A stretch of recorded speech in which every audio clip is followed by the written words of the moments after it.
Iran Israel যুদ্ধবিরতির পরও কাটেনি শঙ্কার মেঘ। অস্ত্রবিরতি লঙ্ঘনের অভিযোগ তেল আবিবের, অস্বীকার তেহরানের। দুপক্ষের আচরণে ট্রাম্পের অসন্তোষ। Violated, but Israel violated it too. Israel, as soon as we made the deal, they came out and they dropped a load of bombs, the likes of which I'd never seen before. The biggest load that we've seen. I'm not happy with Israel. দেশে এখনই বাড়ছে না জ্বালানি তেলের দাম, মজুদ আছে ৪৫ দিনের। বিপিসির যে প্রফিট সেটা থেকে কিছুটা করবো আর কি। আমরা সাবসিডিও বাড়াবো না এবং তেলের দামও ইনশাআল্লাহ বাড়াবো না। দেখছিলেন প্রধান শিরোনাম, রাতের সময় সঙ্গে আছে আমি আফরোজা মৌটুসী এবং আখাওয়াত হোসেন শাহ। এবার অন্যান্য শীর্ষ সংবাদ। নুরুল হুদাকে হেনস্থায় দলের জড়িতদের বিরুদ্ধে ব্যবস্থা নেবে বিএনপি। কমেছে মব সহিংসতা, বললেন স্বরাষ্ট্র উপদেষ্টা। গাফিলতি পেলে পুলিশের বিরুদ্ধেও ব্যবস্থা। জামায়াতের নিবন্ধন ও দাড়িপাল্লা প্রতীক পুনর্বহাল করে ইসির প্রজ্ঞাপন। গণতন্ত্রের জন্য মাইলফলক সিদ্ধান্ত, বললেন নেতারা। আস্থা রাখতে চান সরকারের নিরপেক্ষতায়। শেখ হাসিনার বিরুদ্ধে অভিযোগ গঠনের শুনানি ১ জুলাই। পলাতক থাকায় আইনজীবী নিয়োগ। আদালতে হাজির না হলে টিউলিপের অনুপস্থিতিতেই চলবে বিচার কাজ, বলছে দুদক। এনবিআরকে শক্তিশালী করতে একনেকে ১,০০০ কোটি টাকার প্রকল্প অনুমোদন। দাবি না মানলে শনিবার থেকে কমপ্লিট শাটডাউনের হুঁশিয়ারি রাজস্ব বোর্ড কর্মীদের।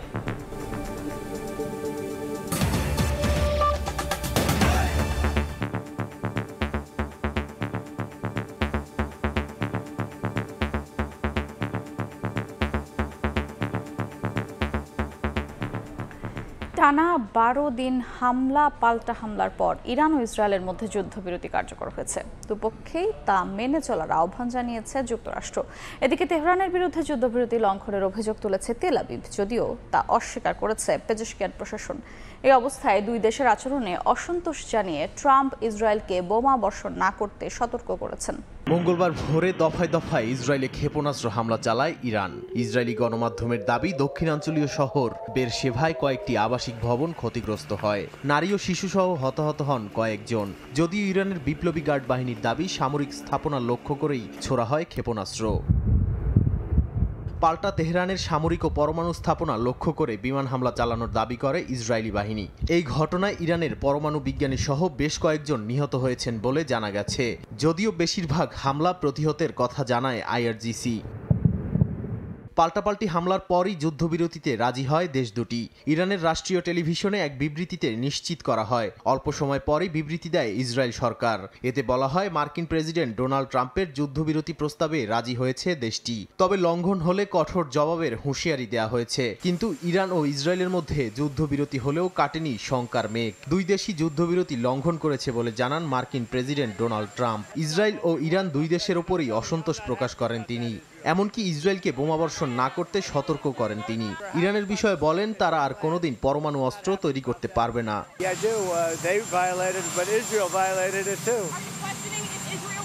Israel, as soon as we made the deal, they came out and they dropped a load of bombs, the likes of which I'd never seen before. The biggest load that we've seen. I'm not happy with Israel. এদিকে আল উদেইদ মার্কিন ঘাঁটিতে হামলার বিষয়ে কাতারের আমিরের সঙ্গে ফোনালাপ করেন ইরানের প্রেসিডেন্ট মাসুদ পেজেশকিয়ান। বিশ্লেষকরা মনে করেন, ইরানে মার্কিন হামলার পর তেহরান হরমুজ প্রণালী বন্ধের উদ্যোগ নিলে দুশ্চিন্তায় পড়ে ট্রাম্প প্রশাসন।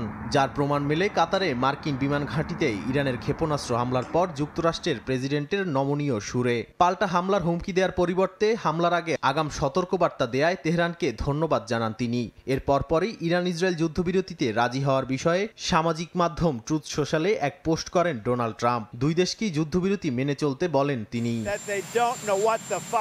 নাদিম মারজান, সময় সংবাদ। ইরান ইসরায়েল যুদ্ধবিরতি শুরুর পর মিশ্র প্রতিক্রিয়া দেখা দিয়েছে দুদেশের বাসিন্দাদের মাঝে। অনেকে স্বস্তি প্রকাশ করলেও কেউ কেউ যুদ্ধবিরতি স্থায়ী হবে কিনা তা নিয়ে সংশয় প্রকাশ করেছেন।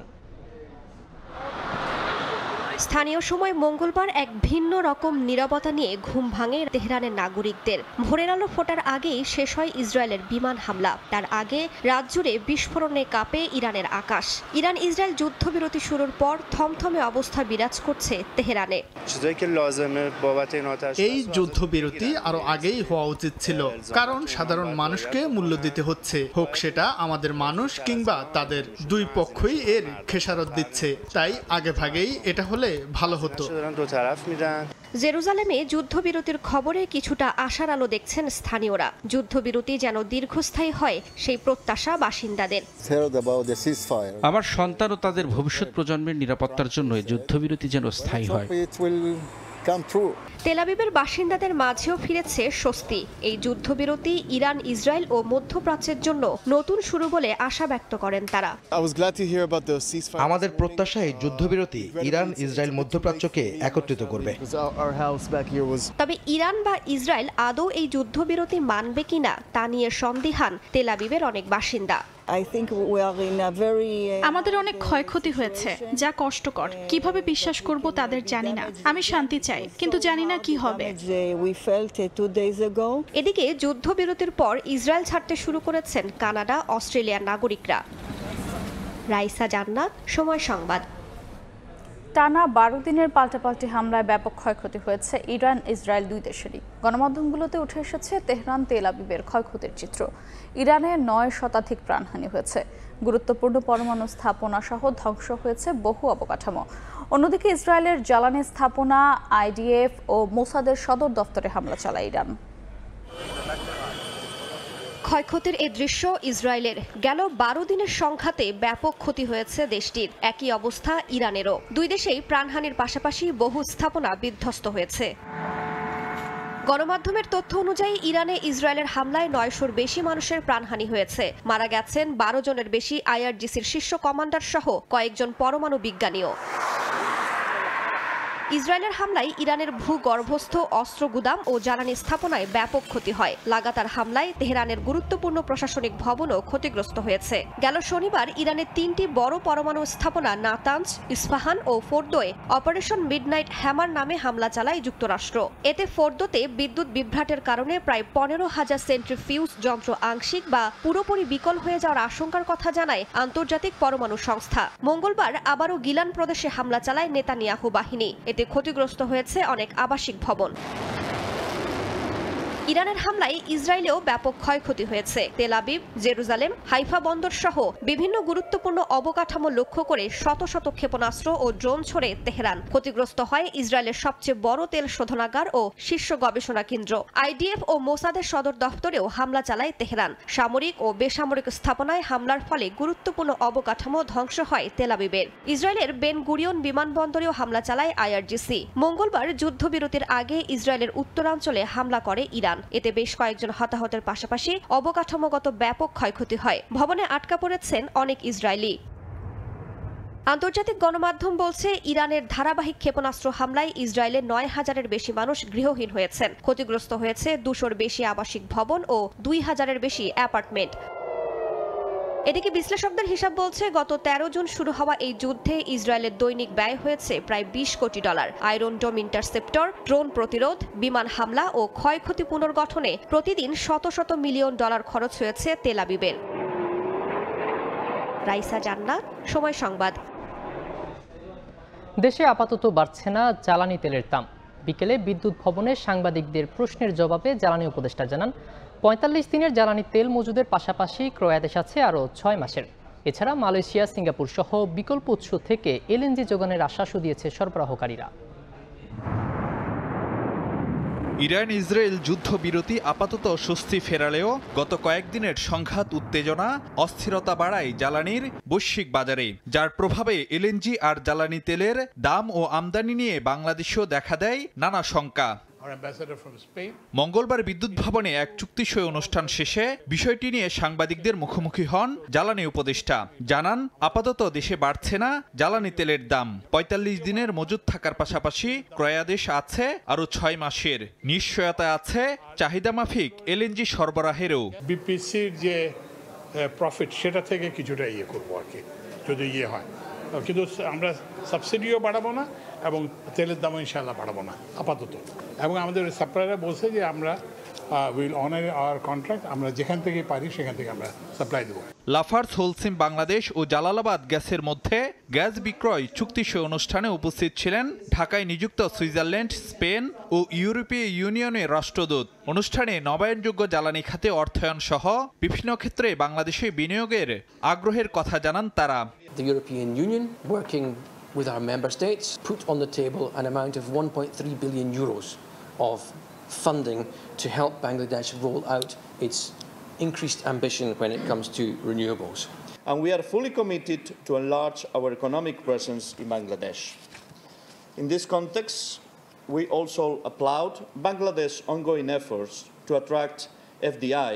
অনুষ্ঠানে লাফার্জ হোলসিম বাংলাদেশ ও জালালাবাদ গ্যাসের মধ্যে 10 বছর মেয়াদী চুক্তি সই হয়। সে অনুযায়ী লাফার্জ হোলসিম বাংলাদেশকে দৈনিক 16 মিলিয়ন ঘনফুট হারে গ্যাস সরবরাহ করবে জালালাবাদ গ্যাস বিতরণ কোম্পানি। ফারুক ভিয়া, রবিন, সময় সংবাদ, ঢাকা।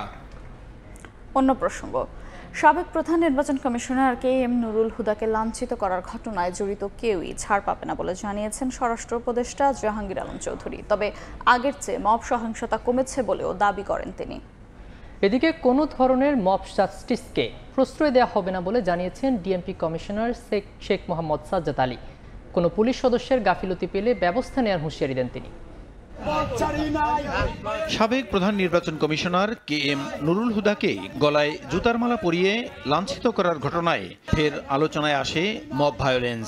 রোববার রাজধানীর উত্তরার বাসা থেকে তাকে বের করে এনে জুতা দিয়ে আঘাত ও ডিম নিক্ষেপের ভিডিও সামাজিক মাধ্যমে ছড়িয়ে পড়লে সমালোচনার ঝড় ওঠে। এরপর সেদিনই রাতে সরকারের পক্ষ থেকে বিবৃতি দিয়ে তাকে শারীরিকভাবে লাঞ্ছিত করা বেআইনি, আইনের শাসনের পরিপন্থী ও ফৌজদারি অপরাধ বলে উল্লেখ করা হয়। এমন পরিস্থিতিতে মঙ্গলবার ডিএমপি সদর দপ্তরে এক অনুষ্ঠান শেষে ডিএমপি কমিশনার বলেন, এখন থেকে কোনো ধরনের মব জাস্টিসকে প্রশ্রয় দেওয়া হবে না। কোনো পুলিশের গাফিলতি থাকলেও ব্যবস্থা নেওয়া হবে তাদের বিরুদ্ধেও।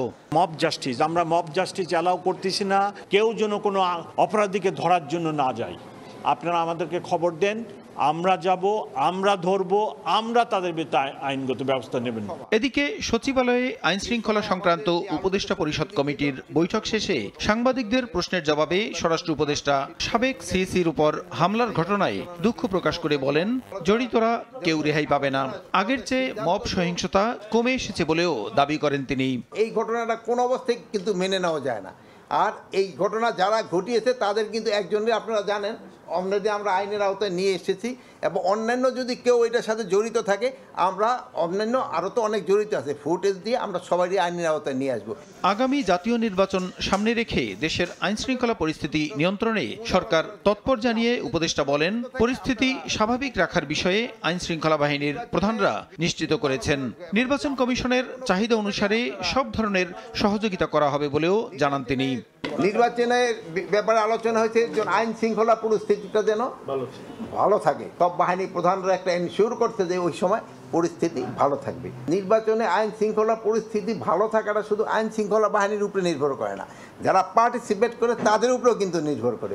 বর্তমানে পুলিশ সদস্যরা আগের চেয়ে আরও অনেক সক্রিয় এবং মানবিক বলেও জানান স্বরাষ্ট্র উপদেষ্টা। পুলিশের সক্ষমতা আমি বলবো আগের থেকে অনেক বেড়েছে। প্রসূন আশিস, সময় সংবাদ, ঢাকা। এদিকে সাবেক সিএসি নুরুল হুদাকে হেনস্থা করায় দলের জড়িতদের বিরুদ্ধে সাংগঠনিক ব্যবস্থা নেওয়ার ঘোষণা দিয়েছেন বিএনপি নেতারা। মব ভায়োলেন্সের বিচার করতে প্রধান উপদেষ্টার প্রতি আহ্বান জানিয়েছেন তারা। তবে নির্বাচন বানচাল করতে সংস্কার ও বিচার নিয়ে কালক্ষেপণের অভিযোগ তাদের। মঙ্গলবার দুপুরে ব্রাহ্মণবাড়িয়া জেলার নেতাকর্মীদের নিয়ে বিএনপির প্রতিষ্ঠাতা জিয়াউর রহমানের সমাধিতে শ্রদ্ধা নিবেদন করেন দলের সিনিয়র যুগ্ম মহাসচিব রুহুল কবির রিজভী। পরে সংবাদ মাধ্যমকে বলেন, ভোটারবিহীন নির্বাচনের জন্য সাবেক 3 সিইসি দায়ী থাকলেও আইনসম্মতভাবেই তাদের অপরাধের বিচার চায় বিএনপি। মব জাস্টিসে দলের অভিযুক্তদের বিরুদ্ধে সাংগঠনিক ব্যবস্থা নেওয়া হবে বলে আবারও হুঁশিয়ার করেন তিনি।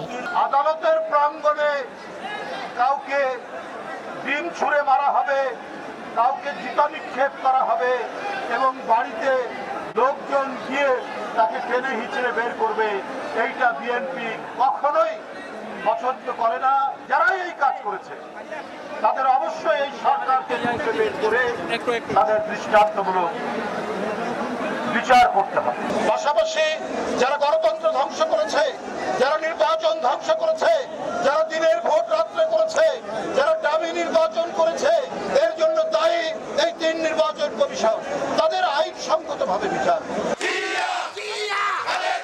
বিএনপির ৩১ দফা নিয়ে সকালে রাজধানীর উত্তরার আজমপুরে লিফলেট বিতরণ করেন দলের ভাইস চেয়ারম্যান আব্দুল আউল মিন্টু। নির্ধারিত সময়ে নির্বাচন দেওয়ার তাগিদ দিয়ে বলেন, নির্বাচিত সরকার না থাকাতেই মব জাস্টিস হচ্ছে। যারা এই মব জাস্টিসের সাথে জড়িত তাদের সবাইকে আইনের আওতায় আনা হোক। আগে বিচার, পরে সংস্কার, আগে সংস্কার, পরে নির্বাচন, এগুলি সবই নির্বাচনকে বানচাল করা ষড়যন্ত্র। সরকার ও বিচার চলমান প্রক্রিয়া হওয়ায় নির্বাচনের পরও এই দুটোই চলবে বলে মন্তব্য করেন আব্দুল আউল মিন্টু। শাকিলা শারমিন, সময় সংবাদ, ঢাকা। বাংলাদেশ জামায়াত ইসলামের নিবন্ধন দাঁড়িপাল্লা প্রতীক পুনর্বহাল করে প্রজ্ঞাপন জারি করেছে নির্বাচন কমিশন।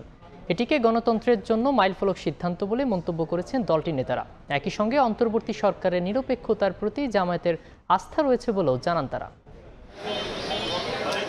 বিগত আওয়ামী লীগ সরকারের সময় দলের নিবন্ধন হারায় বাংলাদেশ জামায়াত ইসলামী। সে সময় নিবন্ধন ফিরে পেতে আইনি লড়াইয়ে তৎপর হতে পারেনি দলটি। মঙ্গলবার নিবন্ধন ও প্রতীক পুনর্বহালের প্রজ্ঞাপন জারি করে ইসি জানায়, উচ্চ আদালতের রায়ের আলোকে 2018 সালে জামায়াতের নিবন্ধন বাতিল সংক্রান্ত আগের প্রজ্ঞাপনটি বাতিল করা হয়েছে। দলটির নিবন্ধন ও প্রতীক ফেরত দেওয়ার সিদ্ধান্ত হয়েছে কমিশনের 4 জুনের সভায়। 5 আগস্ট পট পরিবর্তনের পর নতুন করে নিবন্ধন ও প্রতীক ফিরে পেতে আইনি লড়াই শুরু করেন জামায়াতের আইনজীবীরা। 1 জুন আপিল বিভাগের রায়ে জামায়াতের নিবন্ধন ও দাঁড়িপাল্লা প্রতীক ফিরে পাওয়ার পথ খুলে যায়। দলটির আইনজীবী শিশির মনির বলছেন, গণতান্ত্রিক রাজনীতিতে জামায়াতে ইসলামী অগ্রণী ভূমিকা পালন করবে। বাংলাদেশ নির্বাচন কমিশন বাংলাদেশ জামায়াতে ইসলামীর নিবন্ধন দাঁড়িপাল্লা প্রতীক সহ আনুষ্ঠানিকভাবে ফিরিয়ে দিল। নতুন প্রজন্মের মানুষদেরকে সাথে নিয়ে বাংলাদেশ জামায়াত ইসলামী এই প্রক্রিয়ার মধ্য দিয়ে অগ্রসর হয়ে অবশ্যই দৃষ্টান্তকারী সিদ্ধান্ত গ্রহণ করবেন, যা সকলের জন্যই ন্যায় বিচার প্রতিষ্ঠায় অগ্রণী ভূমিকা পালন করবে। গণতান্ত্রিক রাজনীতিতে গঠনমূলক ভূমিকা পালন করবে, এটি সকলেরই প্রত্যাশা। নিবন্ধন ফিরে পাওয়ায় মঙ্গলবার দলটির কেন্দ্রীয় কার্যালয়ে ব্রিফ করেন সেক্রেটারি জেনারেল মিয়া গোলাম পরোয়ার। বলেন, এই সিদ্ধান্ত দেশের গণতান্ত্রিক ধারার জন্য একটি মাইলফলক। অন্তর্বর্তী সরকারের নিরপেক্ষতার প্রতি জামায়াতের আস্থা রয়েছে বলেও এ সময় উল্লেখ করেন তিনি। অন্তর্বর্তীকালীন সরকারের নিরপেক্ষতার ব্যাপারে আমরা আস্থা রাখি, কারণ এটা জন আকাঙ্ক্ষার ভিত্তিতেই এই সরকার দায়িত্ব পালন করছে। আমরা আশা করব নিরপেক্ষভাবে দায়িত্ব পালনের জন্য জাতির প্রতি কৃত যে অঙ্গীকার এই সরকারের, তিনি সেই অঙ্গীকার প্রতি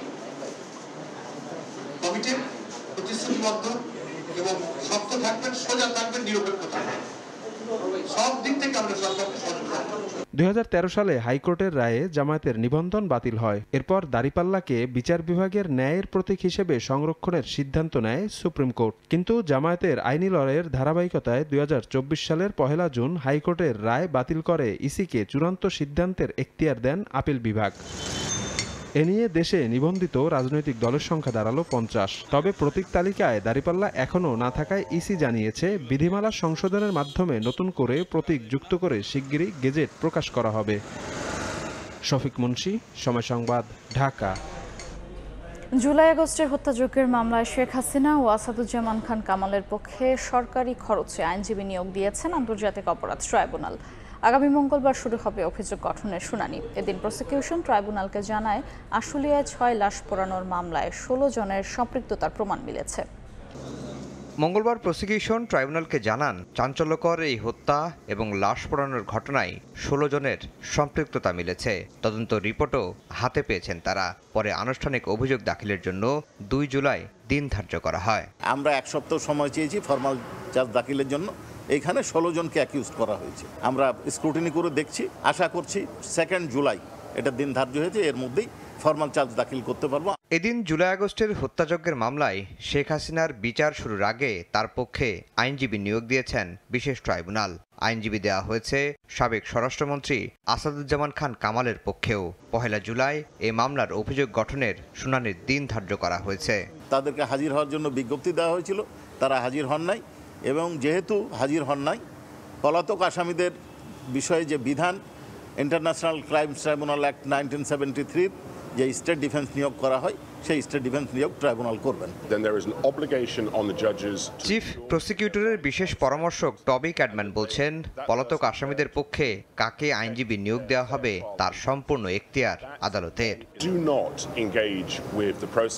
কেউ যদি বিচার প্রক্রিয়ায় অংশ না নেয়, বয়কট করে, তখন বিচারকদের বাধ্যবাধকতা থাকে আসামিদের ন্যায় বিচার নিশ্চিতের স্বার্থে তাদের পক্ষে দক্ষ আইনজীবী নিয়োগ দেয়া। তবে কোন আইনজীবী নিয়োগ দেওয়া হবে সেটি শুধু বিচারকদের বিষয়। এর আগে আদালত অবমাননার মামলায় শেখ হাসিনার পক্ষে আইনজীবী নিয়োগ নিয়ে বিতর্ক দেখা দিয়েছে। বিতর্ক এড়াতে অভিজ্ঞ ও নিরপেক্ষ আইনজীবী নিয়োগ দেওয়া উচিত বলে মনে করেন আইনজীবীরা। আফজার হোসেন, সময় সংবাদ, ঢাকা। আদালতে উপস্থিত না হলে টিউলিপ সিদ্দিকের অনুপস্থিতিতেই বিচার কাজ চলবে বলে জানিয়েছেন দুদক চেয়ারম্যান। চিঠি দিয়ে তার বিরুদ্ধে দুর্নীতির মামলা বন্ধের দাবিকে হাস্যকর বলে মন্তব্য করেন তিনি। আইনজীবীর মাধ্যমে পাঠানো ওই চিঠিতে টিউলিপ ব্রিটেনকে খাটো করেছেন বলেও মনে করেন Abdul Momen. British MP tulip সিদ্দিকের বিরুদ্ধে দুর্নীতির অভিযোগে একের পর এক তলব সহ দুদক যখন নানা আইনি পদক্ষেপ নিচ্ছে, তখন দুদকের কাজে সহযোগিতা না করে পাল্টা আইনজীবীর মাধ্যমে তদন্ত বন্ধের দাবি জানিয়ে চিঠি পাঠিয়েছেন টিউলিপ। চিঠিতে দাবি করেন তার বিরুদ্ধে মিথ্যা দুর্নীতির অভিযোগ তুলে ব্রিটেনের রাজনীতিতে তাকে বিতর্কিত করার চেষ্টা করছে বাংলাদেশের দুর্নীতি দমন কমিশন। এ বিষয়ে মঙ্গলবার সাংবাদিকদের প্রশ্নের মুখোমুখি হন দুদক চেয়ারম্যান আব্দুল মোমিন। একজন এমপির বিরুদ্ধে দুর্নীতির মামলা হলে ব্রিটেনের রাজনীতি ভেঙে পড়বে এমন দাবি হাস্যকর বলে মন্তব্য করেন তিনি। যদি আমি তাকে ব্রিটেনের নাগরিকও ধরে নেই, ব্রিটেনের নাগরিকের বিরুদ্ধে একটা মামলা হলো, আর তাতেই ব্রিটেনের সরকার, ব্রিটেনের রাজনীতি সব ধসে পড়বে, এটা কি হতে পারে? যখন এসব শব্দ চয়ন করেন আইনজীবীরা, তারাও সঠিক শব্দ চয়ন করবেন। তারা কিন্তু এভাবে তাদের নিজেদের দেশকে ছোট করছেন। যদি 7 দিনের মধ্যে বা 10 দিনের মধ্যে আমার জবাব না দেন, তাহলে আমি ধরে নেব যে আমি মামলা থেকে অব্যাহতি পেয়েছি। এটা কি হতে পারে কখনো? এটা অবশ্যই হাস্যকর। সংস্থাটির চেয়ারম্যান বলেন, বাংলাদেশি নাগরিক হিসেবেই দুর্নীতির তথ্য প্রমাণ পেয়ে আইনি পদক্ষেপ নেওয়া হয়েছে টিউলিপের বিরুদ্ধে। দেশের আদালতে এসেই আইনি মোকাবেলা করতে হবে তাকে। যদি না আসে তাহলে তো আপনার ইনএফিসিয়েন্সি ট্রায়াল হয় না। আমাদের সব মামলাই কি আমরা আসামিদের সামনে পাই? আমাদের যত ক্রিমিনাল মামলা, সিভিল মামলা, অনেক মামলাতে অনেক আসামি ইনএবসেন্সিয়াল ট্রায়াল হয়, সেটার পদ্ধতি রয়ে গেছে, সেভাবে বিচার হবে। টিউলিপ সিদ্দিক সহ দুদকের মামলায় বিদেশে পলাতক আসামিদের ফিরিয়ে আনতে ইন্টারপোল সহ সব সংস্থার সহযোগিতা চাওয়া হবে বলেও জানান চেয়ারম্যান।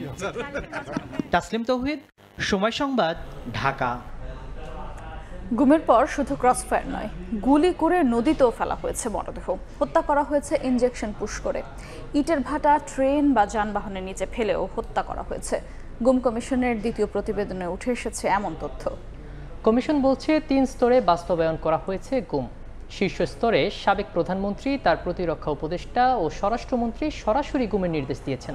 6টি সংস্থার প্রধানদের পরে গোয়েন্দা বিভাগ ও ইউনিটের কর্মীরা তা বাস্তবায়ন করেছেন। ভারতের পাশাপাশি গুমের শিকারদের জিজ্ঞাসাবাদ করেছেন মার্কিন গোয়েন্দারাও। মাসুদুর রহমানের রিপোর্ট।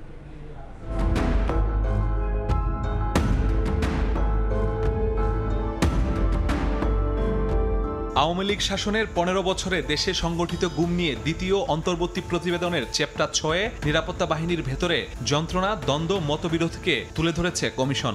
গুম করতে অস্বীকৃতি জানানো কিংবা ভুক্তভোগীকে সহায়তা করেছেন এমন কর্মকর্তাদের জবানবন্দিতে উঠে এসেছে প্রতিবাদ জানানোয় রোষানলে পড়েছিলেন তারা। উল্টো প্রমোশন সহ নানা সুবিধার জন্য জঙ্গি নাটক সাজিয়েছেন অনেকে। তারা এটা মেনে নিতে পারছিলেন না, কিন্তু তারা নিরুপায় ছিলেন।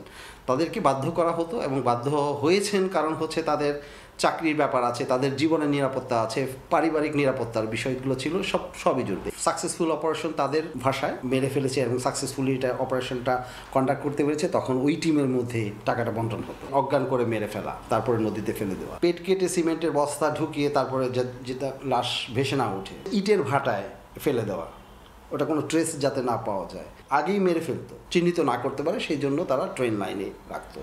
কমিশনের প্রতিবেদনে বলা হয়েছে, গুম নিয়ে বাহিনীর মধ্যে অনেকের অস্বস্তি থাকলেও কেউ কথা বলার সাহস করতে পারেনি। কারণ 3 স্তরে গুম বাস্তবায়নের শীর্ষে ছিলেন প্রধানমন্ত্রী, তার প্রতিরক্ষা উপদেষ্টা ও স্বরাষ্ট্রমন্ত্রী। 2য় স্তরে গোয়েন্দা বাহিনীর প্রধানরা, আর 3য় স্তরে বাহিনীর বিভিন্ন ইউনিটের দায়িত্বরতরা। প্রধানমন্ত্রী, প্রধানমন্ত্রীর যিনি নিরাপত্তা উপদেষ্টা ছিলেন সেখান থেকে নানান রকম নির্দেশ আসত এবং এরপর হচ্ছে কমান্ড স্ট্রাকচারের যে সর্বোচ্চ পর্যায়ে যদি আমরা র্যাব ধরি, র্যাবের ডিজি, এডিজি অফস, ডিজিএফআই এর ক্ষেত্রে যদি ধরি তাহলে ডিজিএফআই ডিজি, সিটিআইবি ডাইরেক্টর, এইভাবে স্ট্রাকচারটা সাজানো হয়েছে। নিরাপত্তা বিশ্লেষক বলছেন গুমের সংস্কৃতি চিরতরে বন্ধে যথোপযুক্ত ব্যবস্থা নিতে হবে। গুম কমিশন আমি যতটুকু শুনেছি জেনেছি তারা ভালো কাজ করতেছে, বেশ ভালো কাজ করতেছে। আমি তাদেরকে ধন্যবাদ জানাই এবং তারা আরও ভিতরে যাওয়া উচিত। এই জঘন্য কাজ যেন আর পুনরাবৃত্তি যেন না হয়। প্রতিবেদনে আরো বলা হয়েছে এখনো আগের মতোই দায়মুক্তি সংস্কৃতি ও পূর্ববর্তী কাঠামো বহাল রয়েছে, যা তদন্তে বাধা তৈরি করছে। মাসুদুর রহমান, সময় সংবাদ, ঢাকা। গুম প্রতিরোধে দ্রুত সময়ের মধ্যে আইন প্রণয়ন করতে যাচ্ছে সরকার। এতে মানবতা বিরোধী অপরাধের মাত্রা কমে আসবে বলে জানিয়েছেন আইন উপদেষ্টা ডক্টর আসিফ নজরুল। বিকেলে রাজধানীর গুলশানে কমনওয়েলথ চার্টার ওয়ার্কশপের সমাপনী অনুষ্ঠানে কথা জানান তিনি। জুলাই আগস্টের গণ অভ্যুত্থান রাজনৈতিক কর্মসূচি ছিল না জানিয়ে উপদেষ্টা বলেন এটি ছিল গুম, হত্যা, অনাচার, অবিচার আর দুর্নীতির বিরুদ্ধে তরুণদের গণজাগরণ। ফৌজদারি কার্যবিধি যুগোপযোগী করতে সরকার কাজ করছে উল্লেখ করে উপদেষ্টা জানান এরই মধ্যে আইন সংস্কারে খসড়া তৈরি হয়েছে।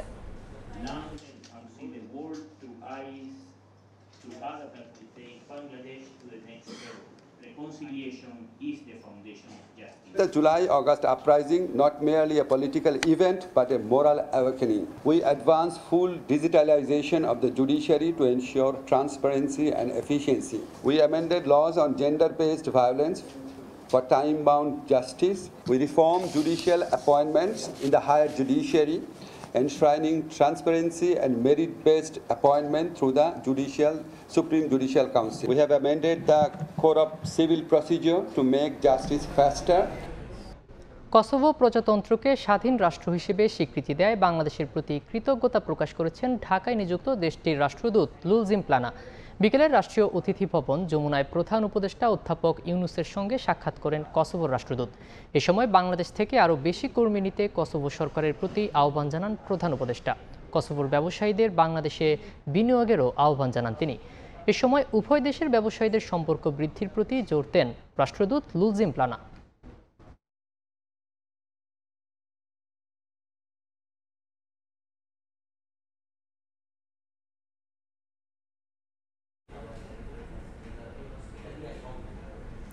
পহেলা জুলাই থেকে 5 আগস্ট পর্যন্ত জুলাই স্মৃতি উদযাপনের সিদ্ধান্ত নিয়েছে অন্তর্বর্তী সরকার। মঙ্গলবার এক সরকারি ঘোষণায় একথা জানানো হয়। পহেলা জুলাই মসজিদ, মন্দির, প্যাগোডা ও গির্জাসহ অন্যান্য উপাসনালয়ে শহীদদের স্মরণে দোয়া প্রার্থনা হবে। একই সঙ্গে খুনিদের বিচারের দাবিতে গণস্বাক্ষর কর্মসূচির সূচনা সহ নানা কর্মসূচি পালন করা হবে। গত 19 জুন সংস্কৃতি বিষয়ক উপদেষ্টা মোস্তফা সরওয়ার ফারুকী জানান গণ অভ্যুত্থানকে স্মরণ করতে পহেলা জুলাই থেকে কর্মসূচি শুরু হবে। বলেন মূল কর্মসূচি শুরু হবে জুলাইয়ের 14 তারিখ থেকে, চলবে 5 আগস্ট পর্যন্ত।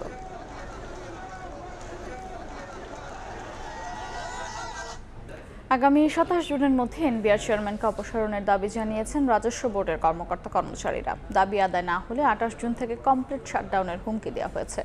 কলম বিরতি কর্মসূচি পালন শেষে সংবাদ সম্মেলনে এসব কথা জানায় এনবিআর সংস্কার ঐক্য পরিষদ। রাজস্ব বোর্ডকে বিলুপ্ত করতে জারি করা অধ্যাদেশ বাতিল ও সংস্কারে এগিয়ে নিতে গঠিত কমিটির বিলুপ্তিও চেয়েছে সংগঠনটি।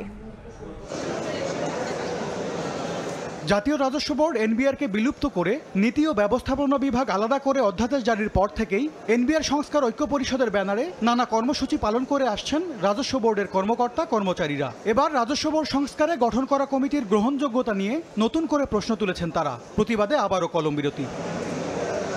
কাগজ কলম ফেলে মঙ্গলবার সকাল থেকে এনবিআর প্রাঙ্গণে অবস্থানের পর সংবাদ সম্মেলনে এনবিআর সংস্কার ঐক্য পরিষদ জানায় তাদের উপর দমন পীড়ন করছে সরকার। সংস্কারের উদ্দেশ্যে যে কমিটি গঠিত হয়েছে তা বাতিল করতে হবে। ঈদের পর আশা করেছিলাম আমাদেরকে নিয়ে এনবিআর-কে একটা কমপ্লিট টিম ওয়ার্কের মাধ্যমে এগিয়ে নিয়ে যাওয়া হবে, সেটা তো করা হয়নি। আমাদের উপর নেমে এসেছে দমন নিপীড়নের খড়গ। আমাদের মেধাবী অফিসার যারা রাজস্ব যোদ্ধা তাদেরকে স্ট্যান্ড রিলিজ করেছে। এ সময় তারা বলেন সংস্কারে বড় বাধা এনবিআর চেয়ারম্যান। তাকে আওয়ামী লীগের দোষর দাবি করে 27 তারিখের মধ্যে অপসারণের আলটিমেটাম দেওয়া হয়। এনবিআরের বর্তমান চেয়ারম্যানকে আগামী 27 জুন 2025 খ্রিস্টাব্দ তারিখের মধ্যে অপসারণ না করা হলে আগামী 28 জুন 2025 খ্রিস্টাব্দ তারিখ থেকে কর, কাস্টমস ও ভ্যাট বিভাগের সকল দপ্তরে লাগাতার কমপ্লিট শাটডাউন চলবে। সংবাদ সম্মেলনে জানানো হয়, বুধ এবং বৃহস্পতিবার ঢাকা ও ঢাকার বাইরে সকল শুল্ক, কর ও ভ্যাট অফিসে 12টা থেকে 5টা পর্যন্ত কলম বিরতি ও অবস্থান কর্মসূচি পালন করা হবে। তবে আওতামুক্ত থাকবে আন্তর্জাতিক যাত্রী সেবা ও রপ্তানি কার্যক্রম। আগামী 25-26 জুন দুপুর 12টা থেকে বিকাল 5টা পর্যন্ত। MS আরিফিন, সময় সংবাদ, ঢাকা। রাজস্ব বাড়ানোর লক্ষ্যে এনবিআরকে শক্তিশালী করতে 1009 কোটি টাকার নতুন প্রকল্পের অনুমোদন দিয়েছে জাতীয় অর্থনৈতিক পরিষদের নির্বাহী কমিটি একনেক। প্রধান উপদেষ্টা ডক্টর মোহাম্মদ ইউনূসের সভাপতিত্বে এনইসি সম্মেলন কক্ষে অনুষ্ঠিত হয় চলতি অর্থবছরের শেষ একনেক সভা। এই সভায় 8,974 কোটি টাকা ব্যয়ে মোট 17টি প্রকল্পের অনুমোদন দেওয়া হয়েছে।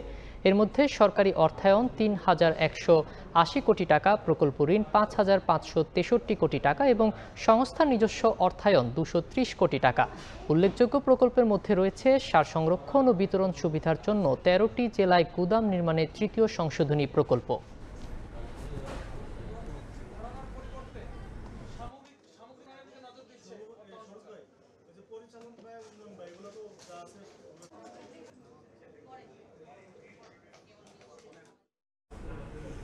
বাংলাদেশে চালু হলো online payment platform Google pay. Mobile phone ব্যবহার করে দেশে বিদেশের লেনদেন, বিল পরিশোধ সহ প্রবাসীদের রেমিটেন্সও আসবে এই মাধ্যমে। সকালে রাজধানীর একটি হোটেলে গুগল পের উদ্বোধন করেন গভর্নর আহসান এইচ মনসুর। জানান, ক্যাশলেস সোসাইটি গঠনে আরেক ধাপ এগিয়ে গেল বাংলাদেশ। এ সময় তিনি বলেন, দেশেই ডলারের দাম নির্ধারণে বাজারের উপর ছেড়ে দেওয়া হয়েছে। অনলাইন পেমেন্ট সিস্টেমে যুগান্তকারী পরিবর্তনের পথে যাচ্ছে বাংলাদেশ। চালু হলো গুগলের ডিজিটাল ওয়ালেট ও online payment platform Google pay. Mobile ফোনের সাহায্যে এই মাধ্যম ব্যবহার করে দেশে বিদেশে লেনদেনের পাশাপাশি রেমিটেন্স গ্রহণের সুবিধাও মিলবে। উপকৃত হবেন ফ্রিল্যান্সাররা। মঙ্গলবার সকালে রাজধানীর একটি হোটেলে এই সেবার উদ্বোধন করেন বাংলাদেশ ব্যাংকের গভর্নর আহসান এইচ মনসুর। তিনি জানান, এই সেবা চালুর মাধ্যমে দেশ ক্যাশলেস সোসাইটির দিকে আরো এক ধাপ এগিয়ে গেল, পাশাপাশি পেল বিদেশি বিনিয়োগও। দেশি এবং বিদেশি উদ্যোক্তাদের বিচরণের ক্ষেত্র এখানে আমি মনে করি না যে বিদেশি আসলে আমাদের টাকা নিয়ে চলে যাবে, এটা এই ধারণাটা ভুল। এখানে যে জিনিসটা আসে সেটা হচ্ছে technology, management, inflow of resources and we can learn from. প্রধান অতিথির বক্তব্যে তিনি জানান, ব্যাংক খাতে সুশাসন ফিরিয়ে আনতে একীভূতকরণের কাজ চলমান। সামষ্টিক অর্থনৈতিক স্থিতিশীলতার কথা তুলে ধরে বলেন, লক্ষ্য পূরণে মুদ্রা বিনিময় হার বাজারের উপর ছেড়ে দেওয়া হয়েছে। আমাদের এক্সচেঞ্জ রেটটাকে বাজারের উপর ছেড়ে দিতে, যেটা আইএমএফ চাচ্ছিল। আমাদের লক্ষ্য একই, বাজার ভিত্তিক এক্সচেঞ্জ রেট হবে। আমাদের টাকা কখনোই যেন অবমূল্যায়িত, মানে কোনো প্রকৃত কারণ ছাড়া অবমূল্যায়িত। স্পেকুলেটিভ প্রেশারে, আমি যেটা আগেও বলেছি এখনো বলি, যে দুবাইয়ের থেকে আমাদের টাকার মান নির্ণয় হবে। এ সময় তিনি আরো জানান, বাজেটে 6.5% মূল্যস্ফীতি নির্ধারণ করা হলেও 5% নামিয়ে আনার লক্ষ্য নিয়ে কাজ করছে কেন্দ্রীয় ব্যাংক। আনস্টেবল এনভায়রনমেন্টে আন্ডার প্রেশার কখনোই বাজারের উপর ছেড়ে দিতে পারে। সাইফুল ইসলাম, সময় সংবাদ, ঢাকা। সিলেট ও লালমনিরহাটের সীমান্ত দিয়ে 46 জনকে পুশিন করেছে ভারতীয় সীমান্তরক্ষী বাহিনী বিএসএফ। বিজিবি জানায়, ভোরে সিলেটের নোয়াকোট ও মিনাটিলা সীমান্ত এলাকা দিয়ে ভারত থেকে 39 জনকে পুশিন করে বিএসএফ। তাদের মধ্যে কুড়িগ্রামের 38 ও পাবনার 1 জন রয়েছেন। অবৈধভাবে বিভিন্ন সময়ে কাজের সন্ধানে ভারতে গিয়েছিলেন তারা। এদিন লালমনিরহাটের পাটগ্রামের বাউরা হোসনাবাদ সীমান্ত দিয়ে 7 জনকে পুশিন করা হয়। পরে স্থানীয়রা আটক করে বিজিবির কাছে হস্তান্তর করে। এই ঘটনায় বিজিবির পক্ষ থেকে বিএসএফকে পতাকা বৈঠকের আহ্বান জানানো হয়।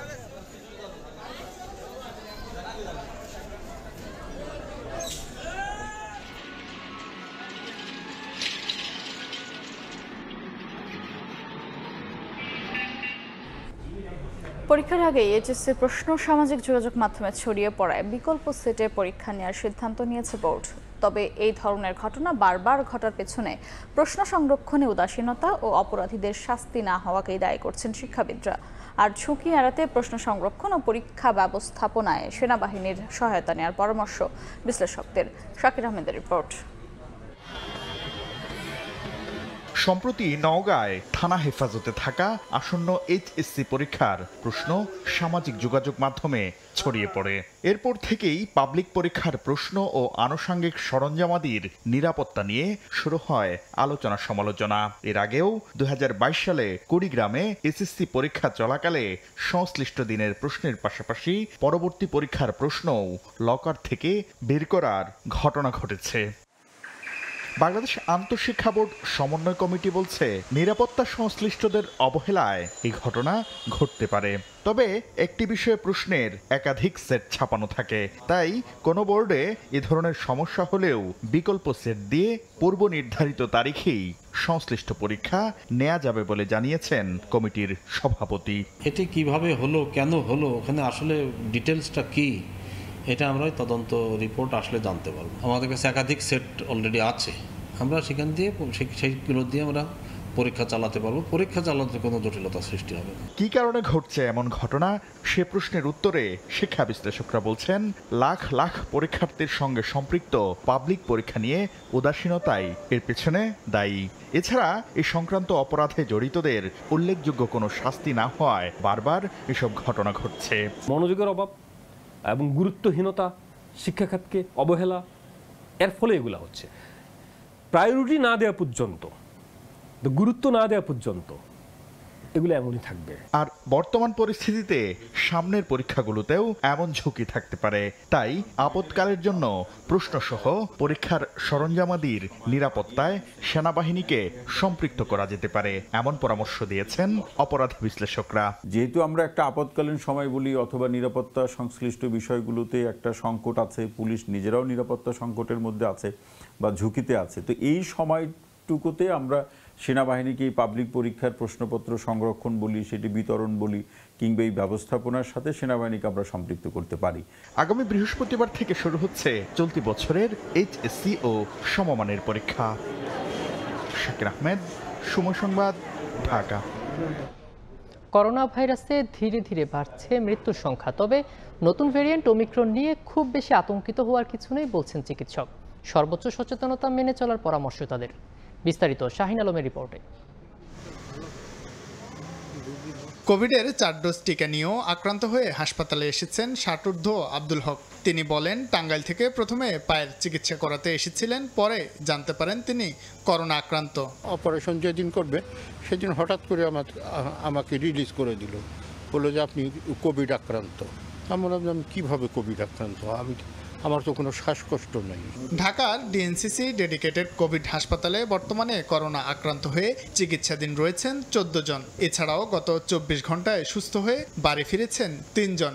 যারা ভর্তি আছেন বেশিরভাগের অবস্থা উন্নতির দিকে। আমার শরীর গরম, একটু কয়েকদিনে ঠান্ডা আর একটু হালকা জ্বর, শরীর ব্যথা, তাছাড়া কোনো প্রবলেম ছিল না। এদিকে এদিন সকালে বাংলাদেশ মেডিকেল ইউনিভার্সিটির আয়োজনে করোনা ও ডেঙ্গু সাম্প্রতিক সময়ের প্রবণতা নিয়ে এক সেমিনার অনুষ্ঠিত হয়। উপস্থিত চিকিৎসকরা বলেন, বর্তমানে রোগীরা ওমিক্রন ভেরিয়েন্টে বেশি আক্রান্ত হচ্ছেন, তবে এতে খুব বেশি উদ্বিগ্ন না হয়ে সচেতনতা বাড়াতে বলেন তারা। ভাইরাসগুলো নিয়ে কোনোটা পেনিক হওয়ার কিছু নেই, কিন্তু আবার অবহেলা করানো নেই। আমরা যদি দেখি মর্টালিটি কিন্তু রেসপিরেটরি ট্র্যাক্ট ইনফেকশন কিছুটা বেড়ে গিয়েছে।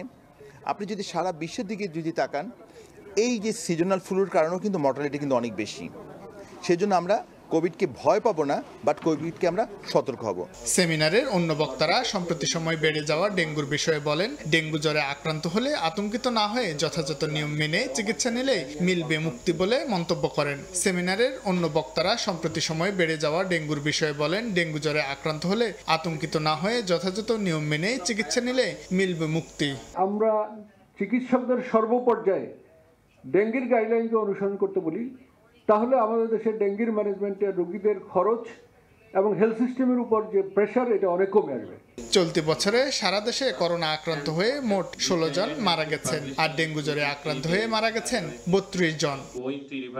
শাহিন আলম, সময় সংবাদ, ঢাকা। গলের আত্মবিশ্বাস পুঁজি করে জয়ের লক্ষ্য নিয়ে কলম্বো টেস্ট খেলতে নামবে বাংলাদেশ। হাতে ব্যথা পেলেও পুরোপুরি ফিট আছেন অধিনায়ক নাজমুল হোসেন শান্ত, জানিয়েছেন কোচ ফিল সিমন্স। অন্যদিকে কলম্বোতে জয় চায় শ্রীলঙ্কাও। স্পিনারদের ওপর আস্থা রাখছেন লঙ্কান অধিনায়ক ধনঞ্জয় ডি সিলভা। ম্যাচ শুরু হবে সকালে 10:30টায়। কলম্বো থেকে তারেক হাসান শিমুলের ম্যাচ প্রিভিউ। গলের সুখস্মৃতি নিয়ে কলম্বোতে মাঠে নামবে টিম টাইগার্স। টেস্ট চ্যাম্পিয়নশিপের শুরুটা ড্র দিয়ে করেছে বাংলাদেশ। সিংহলীজ স্পোর্টস ক্লাব মাঠে এবার লক্ষ্যটা জয়ের। শান্ত, মুশফিক, লিটন, সাদমানরা রানে আছেন। ব্যাটারদের পারফরমেন্স আত্মবিশ্বাসী করছে টাইগারদের। এই মাঠে আছে মোহাম্মদ আশরাফুলের সেঞ্চুরি করার সুখস্মৃতি। টাইগাররা মুখিয়ে লঙ্কায় দ্বিতীয় জয়ের। শঙ্কা জেগেছিল অধিনায়ক নাজমুল শান্তকে নিয়ে। হাতে চোট পাওয়ায় কলম্বোর প্রথম অনুশীলন সেশন কাটিয়েছিলেন বিশ্রামে। তবে টাইগার অধিনায়ক মাঠে নামতে প্রস্তুত, করেছেন দলের সঙ্গে অনুশীলনও। Knock on his finger, tape it up and play. So skipper is fine. Will play because, as you said, he had a wonderful game up in goal. So to leave him now is a little bit difficult. But again, everybody knows from the start that this is what's happening, and you make sure that everybody is on the same page. So if a decision has to be made, then people understand it's for what the best for the team. চিন্তার কারণ হতে পারে সাদমান ইসলামের চোখের নিচে ব্যথা পাওয়া। গেল টেস্টে 76 রান করা এই ব্যাটার ফিল্ডিং অনুশীলনের সময় চোট পেয়ে ফিরেছেন মাঠ থেকে, যদিও পরবর্তীতে ব্যাটিং করেছেন দলের সঙ্গে। মেহেদী হাসান মিরাজ আগেই ফিরেছেন অনুশীলনে। কলম্বো টেস্টের একাদশে হয়তো দেখা যাবে তাকে। টেস্ট অলরাউন্ডার র্যাঙ্কিংয়ে আছেন 2 নম্বরে। তাকে পুরো ফিট পাওয়া দলের জন্য স্বস্তির। তবে সিংহলীজের উইকেট বিবেচনায় বাড়তি পেসার নিয়ে মাঠে নামবে কি Bangladesh? It will. He's number 2 around in the world right now, so it will add to the team on both bat and ball. But at the same time, we still have everyone else still has to do their job. We can't worry about Miraz coming back in. He will do what he has to do, but everybody else still has to do their job. Took off a number of overs, so that's why we had to change our plans. লঙ্কানদের বিপক্ষে test জয়ের স্মৃতি বলতে এই কলম্বোতে পিসারা ওভালে ১৭তম টেস্টে একমাত্র জয়ের দেখা পেয়েছিল। তাই স্বাগতিকরাই থাকবে এগিয়ে। তারাও প্রস্তুতি নিয়েছে পুরোদমে। জয় পেতে মুখিয়ে স্বাগতিকরা। Mangitano pahugia innesellege dakkapu dakshata තමයි ඉතින් අපි ගත්තොත් එයාගේ performance පොඩ හැමතිස්සෙම උඩට ඇවිල්ලා තියෙනවා bowling batting even in the fielding, so I think දැන් එයා proper all rounder කෙනෙක් වශයෙන් මම හිතන්නේ ලංකාවට ලොකු සේවයක් කරනවා. ඉතින් এই মাঠে উইকেট সংগ্রাহকের তালিকায় সবার উপরে লঙ্কান গ্রেট মুত্তিয়া মুরলীধরন। তাই কিনা নাইম হাসানকে নিয়ে বিশেষ প্র্যাকটিস করলেন বোলিং কোচ শন টেট।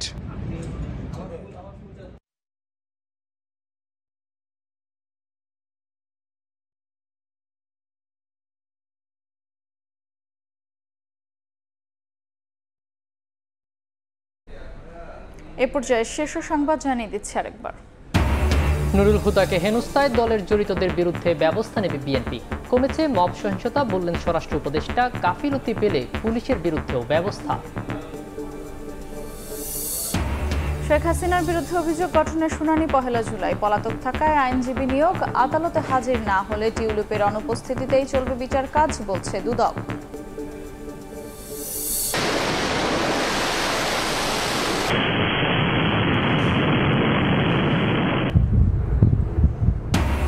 বারো দিনের রক্তক্ষয়ী সংঘাতের পর যুদ্ধবিরতি কার্যকর।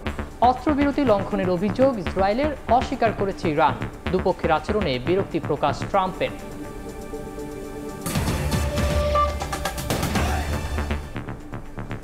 এই ছিল রাতের সময়। সঙ্গে থাকুন সময়ের।